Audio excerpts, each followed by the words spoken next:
പല പ്രോബ്ലംസും നമുക്ക് hard problems ആയിരിക്കും, പല പ്രോബ്ലംസ് നമുക്ക് ഈസി പ്രോബ്ലംസ് ആയിരിക്കും.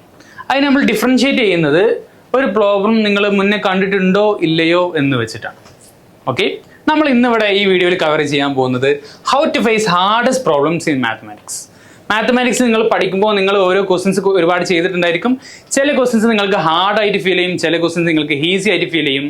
ഈസി ആയിട്ട് തോന്നുന്ന ക്വസ്റ്റ്യൻസ് നിങ്ങൾക്ക് പെട്ടെന്ന് ചെയ്യാൻ പറ്റും. ഹാർഡായിട്ടുള്ള പ്രോബ്ലംസിനെ ചിലപ്പോൾ നിങ്ങൾക്ക് പേടിയായിരിക്കും, നിങ്ങൾ ചിലപ്പോൾ അറ്റംപ്റ്റ് ചെയ്യില്ല, അറ്റംപ്റ്റ് ചെയ്താൽ കിട്ടൂല, അങ്ങനെ കുറച്ച് പ്രശ്നങ്ങളുണ്ടായിരിക്കും.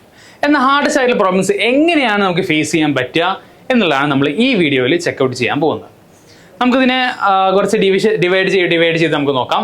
ഫസ്റ്റ് കേസ് നമ്മൾ പറയുന്നത് അതിൻ്റെ മൈൻഡ് സെറ്റാണ്. നിങ്ങൾക്ക് പ്രോബ്ലം ചെയ്യാൻ പറ്റും എന്നുള്ളൊരു മൈൻഡ് സെറ്റ് ഉണ്ടാക്കിയെടുക്കുക. അതായത് സ്ട്രഗിൾ ചെയ്യുന്നത് ഓക്കെയാണ്. സോ ടഫായിട്ടുള്ളൊരു ക്വസ്റ്റ്യൻ കണ്ടാൽ അത് ടഫാണ് എന്ന് നിങ്ങൾക്ക് മനസ്സിലാവണം. അത് മനസ്സിലാവുന്ന മാത്രമല്ല, അത് ടഫാണ്, അത് ഓക്കെയാണ്, അത് പെട്ടെന്ന് ആൻസർ കിട്ടാത്തത് ഓക്കെയാണെന്ന് നിങ്ങൾ മനസ്സിലാക്കണം. അതിലൊരു തെറ്റുമില്ല എന്നാണ് നിങ്ങൾ മനസ്സിലാക്കേണ്ടത്. നല്ലോണം മാർക്ക് വാങ്ങുന്ന കുട്ടികളും സ്ട്രഗിൾ ചെയ്യാറുണ്ട്. വേറെ കാര്യം പറയുകയാണെങ്കിൽ ഗ്രോത്ത് മൈൻഡ് സെറ്റാണ്. I don't know this yet but I can learn it. അതായത് നിങ്ങൾക്ക് ഇപ്പോൾ ആ പ്രോബ്ലം ചെയ്യാൻ പറ്റില്ല, പക്ഷെ കുറച്ച് കഴിഞ്ഞാൽ നിങ്ങൾക്കത് ചെയ്യാൻ പറ്റും എന്നുള്ള ബോധം മനസ്സിലുണ്ടാക്കിയെടുക്കുക. ആ ഒരു മൈൻഡ് സെറ്റ് ഉണ്ടെങ്കിൽ നിങ്ങൾക്ക് കുറച്ച് കഴിഞ്ഞ് പഠിച്ചാൽ നിങ്ങൾക്ക് ഈ പ്രോബ്ലം ഓവർകം ചെയ്യാൻ പറ്റും എന്നുള്ളൊരു ഐഡിയ ഉണ്ടാക്കി കഴിഞ്ഞാൽ നിങ്ങൾക്ക് സിമ്പിളായിട്ട് ടാക്കിൾ ചെയ്യാൻ പറ്റും. സോ ഐൻസ്റ്റീൻ അടക്കം പറയാറുള്ളത്, it's not that I'm so smart, it's just that I stay with problems longer. Einstein പറഞ്ഞെന്താണെന്ന് വെച്ചാൽ, എനിക്കത്ര വിവരമുണ്ടെന്ന് ഞാൻ പറഞ്ഞിട്ടില്ല, പക്ഷേ ഓരോ പ്രോബ്ലത്തിന് മുകളിൽ ഞാൻ ഒരുപാട് നേരം സ്പെൻഡ് ചെയ്യാറുണ്ട് എന്നാണ് പറഞ്ഞിട്ടുള്ളത്. സോ ഒരു സിമ്പിൾ പ്രോബ്ലം ആണെങ്കിലും ഒരു ടഫ് പ്രോബ്ലം ആണെങ്കിലും, സോ ബേസിക്കലി ഒരു ടഫ് പ്രോബ്ലം ആണെങ്കിൽ നിങ്ങൾക്ക് അതിൻ്റെ മേലിൽ ഒരുപാട് സമയം സ്പെൻഡ് ചെയ്താൽ നിങ്ങൾക്ക് ആൻസർ കിട്ടിയേക്കാം. ഓക്കെ, അതാണ് എൻ്റെ മെയിൻ സംഭവം. യെസ്, അടുത്ത് പറയാനുള്ളത് understand the problem fully. Problem എന്താണെന്നുള്ളത് നമുക്ക് കറക്റ്റ് മനസ്സിലാക്കണം. സോ എന്ന് വെച്ചാൽ പ്രോബ്ലം വായിച്ച് ഉടനെ തന്നെ നിങ്ങൾ ചാടി കയറി ആൻസർ ചെയ്യാൻ പാടില്ല. മെല്ലെ വായിക്കുക, എന്തൊക്കെയാണ് അതിൽ ചോദിച്ചിട്ടുള്ളതെന്ന് കറക്റ്റ് മനസ്സിലാക്കുക. ഓക്കെ, ക്വസ്റ്റ്യൻ ഒന്നുകൂടി വായിച്ചു നോക്കുക, അതിൽ എന്തൊക്കെയാണ് ചോദിച്ചിട്ടുള്ളതെന്ന് റീഫ്രൈസ് ചെയ്ത് നോക്കുക. സോ എന്താണ് കറക്റ്റ് ചോദിക്കുന്നതെന്ന് മനസ്സിലാക്കുക. ഞാൻ ഒരു എക്സാമ്പിൾ പറയാം. സോ എക്സാമ്പിൾ ക്വസ്റ്റ്യൻ ആണ്, a train travel 60 kilometre in 1.5 hours. Calculate the speed in metre per second. അപ്പോൾ ഇവിടുത്തെ ചോദ്യം എന്താണ്? കറക്റ്റായിട്ട് ഇവിടുത്തെ ചോദ്യം എന്താണെന്ന് മനസ്സിലാക്കാം. ഒരു ട്രെയിന് 60 km/h 1.5 മണിക്കൂർ കൊണ്ട് പോകുന്നുണ്ടെങ്കിൽ സ്പീഡ് എന്താണ്? സ്പീഡ് കാണാനുള്ള ഫോർമുല നിങ്ങൾക്ക് എല്ലാവർക്കും അറിയാം, ഡിസ്റ്റൻസ് ബൈ ടൈം ആണ്. 60നെ 1.5 കൊണ്ട് ഡിവൈഡ് ചെയ്താൽ നമുക്ക് സ്പീഡ് കിട്ടും. പക്ഷെ ഇവിടെ കറക്റ്റ് ചോദിക്കുന്ന ചോദ്യം അതല്ല. ചോദിക്കുന്നത് എന്താണെന്ന് വെച്ചാൽ, ഇത് km/h നമുക്ക് ആൻസർ ചോദിച്ചിട്ടുള്ളത് m/s.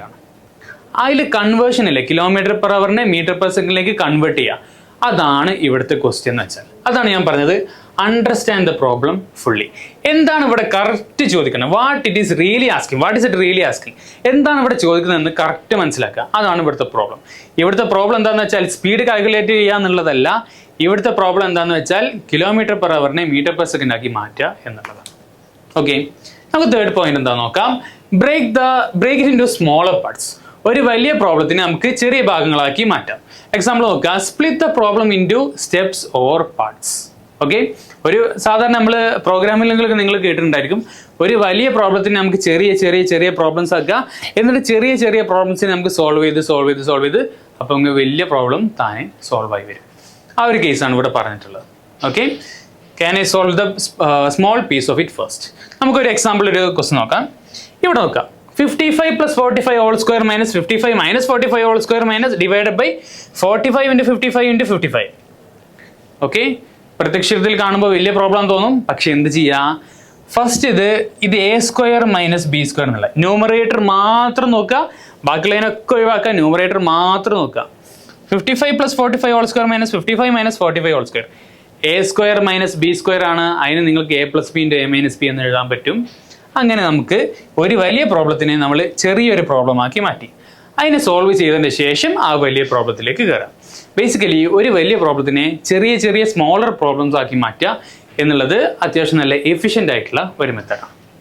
ഇനി നമുക്ക് അടുത്തത് പറയാനുള്ളത്, try with simple numbers or examples. So നമുക്കൊരു കേസ് എടുക്കാം. നമുക്ക് പ്രോബ്ലം മനസ്സിലാക്കാൻ വേണ്ടിയിട്ട് നമ്മൾ small or easy numbers test ചെയ്ത് നോക്കും. സോ ഈ ഒരു എക്സാമ്പിൾ ക്വസ്റ്റ്യൻ നോക്കാം. x² + x = 12. എക്സിൻ്റെ വാല്യൂ എന്താണ്? ഇതൊരു അൾജിബ്രായിക് ഇക്വേഷൻ ആണ്. ഈ ഇക്വേഷൻ്റെ സൊല്യൂഷൻ എന്താണെന്ന് ചോദിച്ചത്. എക്സിന് ഏത് വാല്യൂ കൊടുത്താലാണ് നമുക്ക് 12 കിട്ടുക. അപ്പോൾ ഇത് നമുക്ക് സോൾവ് ചെയ്ത് നോക്കാൻ വേണ്ടി നമുക്ക് പ്രത്യക്ഷത്തിൽ പെട്ടെന്ന് സോൾവ് ചെയ്താൽ നോക്കാൻ പറ്റണമെന്നില്ല.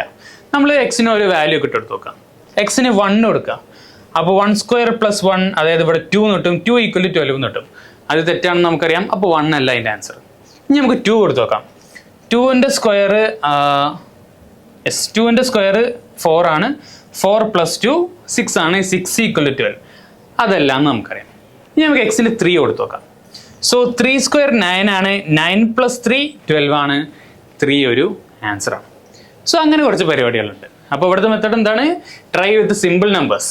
അതായത് നമുക്ക് എക്സിന് 0, 1, 2, 3 അങ്ങനത്തെ കുറച്ച് ചെറിയ ചെറിയ വാല്യൂസ് കൊടുത്തു നോക്കിയാൽ ഈ പ്രോബ്ലം എങ്ങനെയാണ് ബിഹേവ് ചെയ്യുന്നത് എന്ന് നമുക്ക് മനസ്സിലാക്കാൻ പറ്റും. സോ ഇതൊരു മെത്തേഡാണ്. അപ്പോൾ ഇത് നിങ്ങൾക്ക് ട്രൈ ചെയ്ത് നോക്കാം. ഒരു ഹാർഡായിട്ടുള്ള പ്രോബ്ലം നിങ്ങൾക്ക് കിട്ടിയാൽ, ഇതിപ്പോൾ ഒരു ഹാർഡായിട്ട് പ്രോബ്ലം ആണ് നിങ്ങൾക്ക് തോന്നുന്നുണ്ടെങ്കിൽ അതിൽ ചെറിയ ചെറിയ നമ്പേഴ്സ് കൊടുത്തു നോക്കാം. അങ്ങനെ നമുക്ക് സോൾവ് ചെയ്യാൻ പറ്റും. ഓക്കെ, അതും ഒരു മെത്തേഡാണ്. അടുത്തൊരു മെത്തേഡുള്ളത് draw it out or visualise. Okay, so ഒരു ഡയഗ്രാം അല്ലെങ്കിൽ നമ്പർ ലൈൻ അല്ലെങ്കിൽ മോഡൽ ഉണ്ടാക്കിയാൽ നിങ്ങൾക്ക് വന്നിട്ടുള്ള ചോദ്യം നിങ്ങൾക്ക് കുറച്ചും കൂടി സിമ്പിളായിട്ട് ആൻസർ ചെയ്യാൻ പറ്റും. അത് എല്ലാ ക്വസ്റ്റ്യൻസിനും വാലിഡ് അല്ല, ചില ജോമെട്രി പോലുള്ള ക്വസ്റ്റ്യൻസിന് വളരെയധികം വാലിഡ് ആയിട്ടുള്ള ഒരു മെത്തേഡ് കൂടിയാണ്. അതായത് നിങ്ങൾ പ്രോബ്ലത്തിനെ കാണാൻ പറ്റുന്നുണ്ടെങ്കിൽ നിങ്ങളുടെ ബ്രെയിന് കുറച്ചും കൂടി നന്നായിട്ട് തിങ്ക് ചെയ്യും എന്നാണ് അതിൻ്റെ മീനിങ്. ഓക്കെ, സോ ഒരു ക്വസ്റ്റ്യൻ നോക്കാം. A rope is 20 metre long. ഒരു റോപ്പ് 20 മീറ്റർ ലോങ് ആണ്. It is cut into 2 parts. 1 part is used to form a square. The other part is a circle. Which gives more area. ഒരു 20 metre long ഉള്ള ഒരു rope ഉണ്ട്. അതിനെ 2 parts ആക്കി cut ചെയ്തു. ഒരെണ്ണം കൊണ്ട് സ്ക്വയർ ഉണ്ടാക്കി, വേറെണ്ണം കൊണ്ട് സർക്കിൾ ഉണ്ടാക്കി. ഏതിനാണ് കൂടുതൽ ഏരിയ? ഇതാണ് ക്വസ്റ്റ്യൻ. ഈ ക്വസ്റ്റ്യൻ നിങ്ങൾക്ക് വരച്ച് നോക്കുകയാണെങ്കിൽ നിങ്ങൾക്ക് പെട്ടെന്ന് ആൻസർ ചെയ്യാൻ പറ്റും. കൺസെപ്റ്റ് മാത്രം വെച്ച് നോക്കുകയാണെങ്കിൽ കുറച്ചും കൂടി ബുദ്ധിമുട്ടായിരിക്കും എന്നാണ് ഇവിടെ മീൻ ചെയ്തത്. സോ ഒരു ഹാർഡ് പ്രോബ്ലം ഉണ്ടെങ്കിൽ നേരെ അത് ഒഴിവാക്കുന്നതിന് പകരം അതൊന്ന് വരച്ച് നോക്കുക. അത് ചെയ്യാനുള്ള അല്ലെങ്കിൽ അത് അറ്റംപ്റ്റ് ചെയ്യാനുള്ള ഒരു ചാൻസും കൂടുതലായിരിക്കും. അത് സോൾവ് ചെയ്യാനുള്ള ചാൻസും കൂടുതലായിരിക്കും. നമുക്കെന്നാൽ അടുത്തൊരു കേസ് നോക്കാം. Look for patterns and tricks. Okay, so have I seen something like this before? നിങ്ങൾ ഈ പ്രോബ്ലം മുന്നേ കണ്ടിട്ടുണ്ടോ എന്നുള്ളൊരു പാറ്റേൺ ആണ് സംഭവം. So look for symmetry patterns or repeated steps. നമുക്കൊരു എക്സാമ്പിൾ നോക്കാം. So what is the unit of digit 7 raised to 2025? ഇത് നമ്മൾ USSCയിലൊക്കെ സാധാരണ നിങ്ങൾ കാണുന്ന ഒരു പ്രോബ്ലം ആണിത്. 7 raised to 2025ൻ്റെ യൂണിറ്റ് പ്ലേസിലുള്ള ഡിജിറ്റ് എന്താണ്? ഇത് സിമ്പിൾ ആയിട്ടുള്ള ഒരു പ്രോബ്ലം ആണ്. ഇതെങ്ങനെ ചെയ്യാന്ന് വെച്ചാൽ 7 raised to 1 എടുക്കുക, 7 raised to 2 എടുക്കുക, 7 raised to 3 എടുക്കുക, 7 raised to 4 എടുക്കുക. അതിൻ്റെ ഒക്കെ യൂണിറ്റ് ഡിജിറ്റ് വെക്കുമ്പോൾ നമുക്കൊരു പാറ്റേൺ കാണാൻ പറ്റും. ആ പാറ്റേൺ റിപ്പീറ്റിംഗ് ആയിരിക്കും. Okay, so look for symmetry patterns or repeated steps. Patterns repeat ചെയ്ത് പോകുന്ന കുറച്ച് സ്റ്റെപ്പുകൾ ഉണ്ടായിരിക്കും. അങ്ങനത്തെ ഒരു ടൈപ്പ് ചോദ്യമാണ് ഇത്. 7 raised ഓരോ 4ാമത്തെ പവേഴ്സ് എടുക്കുമ്പോഴും പാറ്റേൺ ഇങ്ങനെ റിപ്പീറ്റ് ചെയ്ത് പോകുന്നതായിരിക്കും. അങ്ങനെ 2025th ഡിജിറ്റ് എന്താണെന്നുള്ളത് നമുക്ക് കറക്റ്റ് ഗസ് ചെയ്യാവുന്നതാണ്. ഓക്കെ, അങ്ങനെ ഒരു ക്വസ്റ്റ്യൻ ആണിത്. ആരെങ്കിലും അതിന് ആൻസർ കറക്റ്റ് കിട്ടിയിട്ടുണ്ടെങ്കിൽ ഒന്ന് വീഡിയോക്ക് താഴെ കമൻറ്റ് ചെയ്യാം. ഇനി നമുക്ക് അടുത്തൊരു സ്റ്റെപ്പ് നോക്കാം. Don't just memorise, understand. ഞാൻ പല കുട്ടികളോട് പറയാനുള്ള ഒരു സംഭവമാണ്, ഒരിക്കലും ഒരു ഫോർമുല നിങ്ങൾ മെമ്മറൈസ് ചെയ്യരുത്. ലോകത്ത് മെമ്മറൈസ് ചെയ്ത് ഒരു സാധനം പഠിച്ചിട്ടുള്ളവർ ഒന്നും പുതിയൊരു സംഭവം ഉണ്ടാക്കിയിട്ടില്ല. അവർ മുന്നേ ഒരാൾ ചെയ്ത് എന്താണോ അത് നോക്കി ചെയ്തിട്ടേ ഉള്ളൂ. പുതിയൊരു സംഭവം ആരും പുതിയതായിട്ട് ഒന്നും ഉണ്ടാക്കിയിട്ടില്ല. ഓക്കെ, അപ്പോൾ മെമ്മറൈസ് ചെയ്യരുതെന്ന് പറയാനുള്ള സംഭവം എന്താണെന്ന് വെച്ചാൽ know the why behind the problem. എന്തുകൊണ്ടാണ് ഫോർമുല ഉണ്ടായത്, എന്തുകൊണ്ടാണ് അത് അങ്ങനെ ആയത് എന്നുള്ളത് നിങ്ങൾ അറിഞ്ഞിരിക്കണം. ഓക്കെ, അതിൻ്റെ കൺസെപ്റ്റ് എന്താണെന്നുള്ളത് നിങ്ങൾ അറിഞ്ഞിരിക്കണം. ഓക്കെ, അത് അങ്ങനെയാണെന്ന് അറിഞ്ഞാലേ അത് എവിടെ ഉപയോഗിക്കണം എന്നുള്ളതും നിങ്ങൾക്കറിയണം. a+b² എന്നുള്ള ഒരു ഫോർമുല നിങ്ങൾ പഠിച്ചിട്ടുണ്ടാകും. a² + 2ab + b². അത് പഠിച്ചാൽ മാത്രം പോരാ, അതെങ്ങനെ അത് വന്നതെന്നും എവിടെ ഉപയോഗിക്കേണ്ടതെന്നും അറിഞ്ഞാലേ നിങ്ങൾക്ക് അതുകൊണ്ട് കാര്യമുള്ളൂ. Okay, learning the concept save this time in the hard problems. അതായത് ഒരു സംഭവം നിങ്ങൾ മെമ്മറൈസ് ചെയ്താൽ നിങ്ങൾക്ക് സിമ്പിൾ ക്വസ്റ്റ്യൻസ് ഒക്കെ നിങ്ങൾക്ക് ആൻസർ ചെയ്യാൻ പറ്റും. ടഫായിട്ട് വരുന്ന ക്വസ്റ്റ്യൻസ് നിങ്ങൾക്ക് ആൻസർ ചെയ്യാൻ പറ്റൂല. ഓക്കെ, ഒരു എക്സാമ്പിൾ നമുക്ക് നോക്കാം. So why is the area of a triangle half into base into height? ഒരു ട്രയാങ്കിളിൻ്റെ ഏരിയ നിങ്ങൾ എല്ലാവരും പഠിച്ചിട്ടുണ്ട്, half into base into height ആണ്. അതെന്തുകൊണ്ടാണ് അങ്ങനെ ആയത്? അത് ആരെങ്കിലും ചോദിച്ചിട്ടുണ്ടോ? എന്തുകൊണ്ടാണ് half into base into height? ഒരു ട്രയാങ്കിളിൻ്റെ ഏരിയ ആയത്. ഓക്കെ, സിമ്പിളായിട്ടുള്ള ഒരു സംഭവമാണ്. അത് മെമ്മറൈസ് ചെയ്ത് വെക്കേണ്ടതല്ല, അത് എന്തുകൊണ്ടാണ് അങ്ങനെ ആയത് എന്നുള്ളത് നിങ്ങൾ പഠിച്ച് മനസ്സിലാക്കി തന്നെ വേണം. ഓക്കെ, അടുത്തൊരു സംഭവം പറയാനുള്ളത് stay calm during tough problems.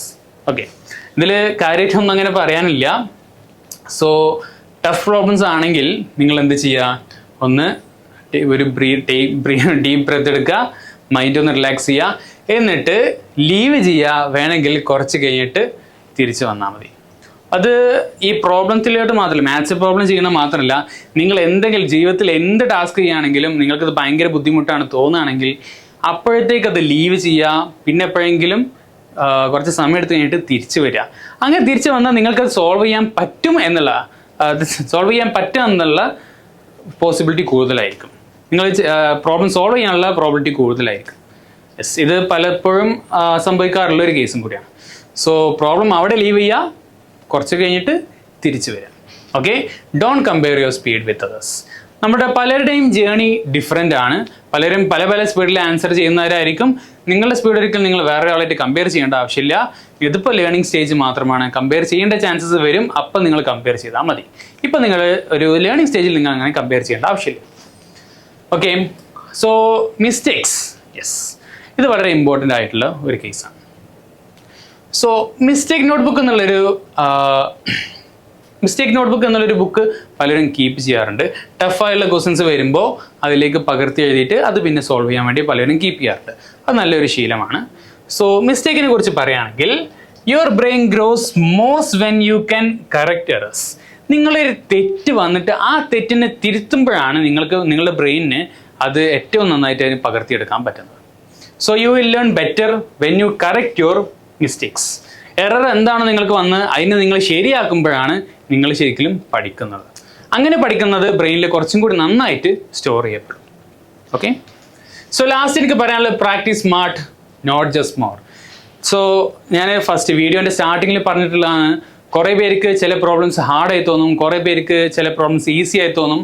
അങ്ങനെ ഈസി ആയിട്ട് തോന്നുന്നവർക്ക് ചിലപ്പോൾ ആ ക്വസ്റ്റ്യൻ മുന്നേ കണ്ടിട്ടുണ്ടായിരിക്കും. ഹാർഡായിട്ട് തോന്നുന്നവർ ചിലപ്പോൾ ആദ്യമായിട്ട് ക്വസ്റ്റ്യൻസ് കാണുന്നതായിരിക്കും. ഓക്കെ, സോ പ്രാക്ടീസ് ഉണ്ടെങ്കിൽ നിങ്ങൾ ഈ ക്വസ്റ്റ്യൻ മുന്നേ കണ്ടിരിക്കാനുള്ള ചാൻസ് ഉണ്ട്. ആ ക്വസ്റ്റ്യൻ അതുപോലെ കാണുന്നില്ല, ആ ക്വസ്റ്റ്യൻ്റെ ചെറിയൊരു ഭാഗം മുന്നേ എവിടെയെങ്കിലും കണ്ടിട്ടുണ്ടായിരിക്കും. അപ്പോൾ ഈ ക്വസ്റ്റ്യൻ ഏറെക്കുറെ സിമ്പിളായിട്ട് തോന്നാൻ ചാൻസ് ഉണ്ട്. സോ അതിനൊക്കെ എന്ത് ചെയ്യണം? പ്രാക്ടീസ് ചെയ്യണം. പ്രാക്ടീസ് ചെയ്താൽ പോരാ, പ്രാക്ടീസ് സ്മാർട്ട്. എന്താണ് ഈ പ്രാക്ടീസ് സ്മാർട്ടിൻ്റെ ഉദ്ദേശം? പ്രാക്ടീസ് സ്മാർട്ടിൻ്റെ ഉദ്ദേശം എന്താണെന്ന് വെച്ചാൽ solve A few quality questions every day. എന്ന് വെച്ചാൽ സിമ്പിളായിട്ടുള്ള ഒരു ക്വസ്റ്റ്യൻ തന്നെ ഒരുപാട് ചെയ്യണമെന്നില്ല. ഓക്കെ, ഒരു ക്വസ്റ്റ്യൻ തന്നെ ഒരുപാട് നേരം ചെയ്തുകൊണ്ട്, ഒരുപാട് ടൈപ്പിലുള്ള ക്വസ്റ്റ്യൻസ് ഇങ്ങനെ ചെയ്തുകൊണ്ട് ഒരു കാര്യമില്ല. പല പല ഡിഫറെൻ്റ് ആയിട്ടുള്ള ക്വസ്റ്റ്യൻസ്, നല്ല ക്വാളിറ്റി ഉള്ള ക്വസ്റ്റ്യൻസ്, നല്ല ക്വസ്റ്റ്യൻസ് എന്ന് തോന്നുന്നത് ഒരുപാട് ചെയ്യണം. അതാണ് നിങ്ങൾ മാക്സിമൈസ് ചെയ്യേണ്ടത്. എന്താ ചെയ്യേണ്ടത്? ഒരേ ടൈപ്പ് ക്വസ്റ്റ്യൻസ് നിങ്ങൾ ഒരുപാട് ചെയ്യരുത്. പല പല ടൈപ്പിലുള്ള ക്വസ്റ്റ്യൻസ് ഒരുപാട് നിങ്ങൾ വർക്കൗട്ട് ചെയ്യണം. Focus on solving with full understanding. Correct മനസ്സിലാക്കി ചെയ്യുന്നതാണ് അതിൻ്റെ ശരി. Time yourself sometimes to build speed. അങ്ങനെ നിങ്ങൾക്ക് സ്പീഡ് ബിൽഡ് ചെയ്യണമെന്നുണ്ടെങ്കിൽ നിങ്ങൾക്ക് വേണമെങ്കിൽ നിങ്ങൾക്ക് അറിയാവുന്ന ടൈപ്പ് ക്വസ്റ്റ്യൻസ് വർക്കൗട്ട് ചെയ്യാവുന്നതാണ്. ഇങ്ങനത്തെ ടൈപ്പ് ക്വസ്റ്റ്യൻസ് ചെയ്യുമ്പോൾ നിങ്ങൾക്ക് കൂടുതലും സ്പീഡ് ബിൽഡപ്പ് ചെയ്യണം എവിടെയാണ്? അരിത്തമെറ്റിക്സിലായിരിക്കും നിങ്ങൾക്ക് കൂടുതൽ സ്പീഡ് ബിൽഡപ്പ് ചെയ്യാനുള്ളത്. എന്ന് വെച്ചാൽ അഡീഷൻ, സബ്ട്രാക്ഷൻ, മൾട്ടിപ്ലിക്കേഷൻ, ഡിവിഷൻ അങ്ങനെ പോലുള്ള ടാസ്കുകളിൽ നിങ്ങൾക്ക് സ്പീഡ് ബിൽഡപ്പ് ചെയ്യാൻ വേണ്ടിയിട്ട് നിങ്ങൾക്ക് അറിയാവുന്ന ടൈപ്പ് ക്വസ്റ്റ്യൻസ് വർക്കൗട്ട് ചെയ്യാൻ പറ്റും. ഓക്കെ, ഒരു type question with different numbers അത് നിങ്ങൾക്ക് സോൾവ് ചെയ്യാൻ പറ്റും. ഓക്കെ, സോ ഇതൊക്കെയാണ് നമുക്ക് how to face hardest question in mathematics എന്നൊരു കേസിൽ നമുക്ക് പറയാനുള്ളത്. സോ ഒരുപാട് ക്വസ്റ്റ്യൻസ് നിങ്ങൾ ഇനിയും ഫേസ് ചെയ്യുന്നതായിരിക്കും. അത് ഹാർഡസ്റ്റ് പ്രോബ്ലംസ് ഇൻ മാത്തമാറ്റിക്സ് മാത്രമല്ല, ഹാർഡസ്റ്റ് പ്രോബ്ലംസ് ഇൻ ലൈഫ് ആയാലും ശരി, ഈ പറഞ്ഞ പോയിന്റ്സ് നിങ്ങൾക്ക് വാലിഡ് ആണ്. അതായത് നിങ്ങൾക്ക് ഒരു പ്രോബ്ലം ഭയങ്കര ടഫാണ് തോന്നുകയാണ്, എത്ര നേരം ഇരുന്നിട്ട് ആൻസർ കിട്ടാൻ തോന്നുകയാണെങ്കിൽ നിങ്ങൾക്കത് ലീവ് ചെയ്യാം, കുറച്ച് കഴിഞ്ഞിട്ട് തിരിച്ചു വരാം. അങ്ങനെ ഒരുപാട് പ്രോബ്ലംസ് നമ്മൾ കവർ ചെയ്തിട്ടുണ്ട്. നിങ്ങൾക്കത് യൂസ്ഫുൾ ആയെങ്കിൽ നിങ്ങളൊന്ന് കമൻറ്റ് ചെയ്യാം. നമുക്കിനി മറ്റൊരു വീഡിയോയിൽ വീണ്ടും കാണാം.